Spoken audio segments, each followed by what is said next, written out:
Hey guys, so I am currently sunbathing, or should I say twilight bathing, in a beautiful forest on the west coast of Canada, and I am so lucky because it's just outside my home.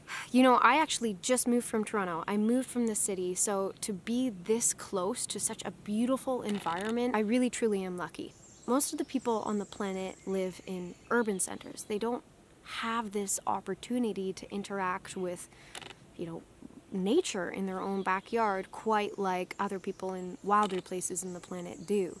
And I think a great majority of people in the world don't get to experience nature in their childhood and their developing years when they come to understand what's important and what should be valued in life. It's integral, it's innate for us to be connected with nature. It's in our biology, in our DNA. I think that generally people who are, in more outdoorsy places are people who are healthier and happier. That almost doesn't need to be debated or explained at all. It's just a fact of life. The question comes up, well, not everyone can have a childhood or have parents that introduce them to nature, like going camping or going on hikes or even having a little forest in your backyard or trees in your backyard or planting a garden. Not every kid gets that opportunity, and not all people, especially in urban centers, get many opportunities in their lives to interact with nature. So how do they know that it's important? How do they know that A, it's going to make them healthier and happier in their lives to be engaged with the great, beautiful, inspiring, peace-giving outdoors? How are they going to know that? And then also, how are they going to know that it's worth protecting and taking care of, and that we live in an interconnected world where what you throw out into the garbage ends up somewhere else on the planet? How do people make that connection that we don't live in a bubble if they haven't experienced the world outside of the bubble? Well, I think that we live in one of the most exciting times on the planet in human history. Never before have we ever been able to communicate like so fast and so effectively. All you have to do is pick up this little device here, and just gonna take a little selfie here, write a caption, post it up on Instagram or some other platform, and inspire someone, maybe change someone's day, maybe change someone's week or month, or maybe change their life. Never before have we had this ability to communicate at light speed and change cultures and change people's lives and make people change their ideas and the way that they think about the world.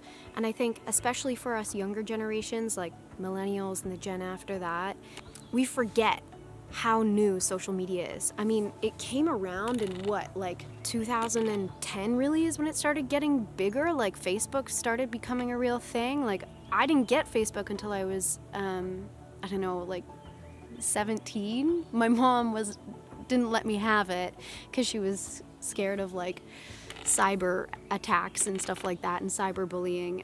So I wasn't allowed to get it, but I snuck it in 2012. And more people are hopping on social media every day. So at some point we are all going to be hyper connected, and it's just going to be that much faster and that much more ergonomically, attached to our lives. We are going to be part of this communication web, even to greater degrees in the future, because it's innate, it's within our biology to be communicating. We are social creatures at the core. This is so new and such a powerful tool, and it's so exciting because we now have this opportunity to connect people with nature through technology, through social media. And this is not a new idea. This is already being done. There's some amazing brands out there that are showcasing visuals and stories and lifestyles where people are hyper connected to nature. You can think about all of these different travel adventure influencers or holistic vegan influencers.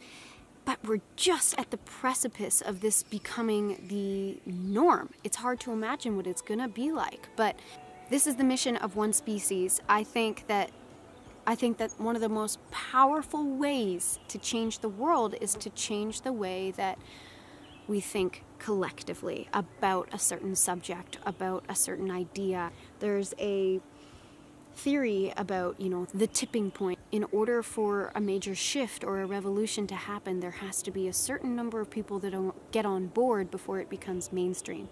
So the whole idea with one species, the whole idea with co-extinction, the series that I'm creating out, and honestly with what I want to do with my life, is to tell stories in highly consumable, entertaining, engaging, and inspiring ways, put them out, into this interweb of social media that we are all hyper connected to, and build out a brand or a character, a story that everyone can connect with, because everyone can connect with nature. Have it live as a presence in our social subconscious mind. And that is at the core what One Species is about. And it's a bit philosophical. I hope I didn't get too philosophical or deep with you there. It's not even, in my mind, very philosophical. It's more of just like, this just makes sense.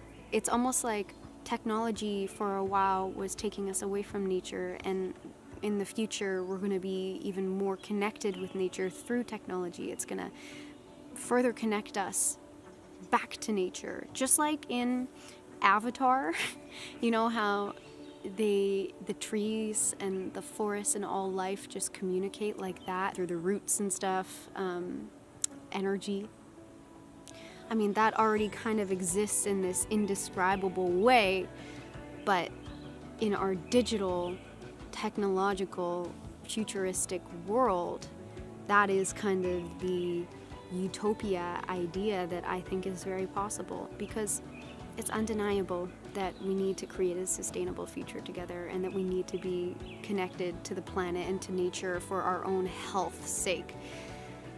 So we have no choice, really, but to leverage technology to enable that.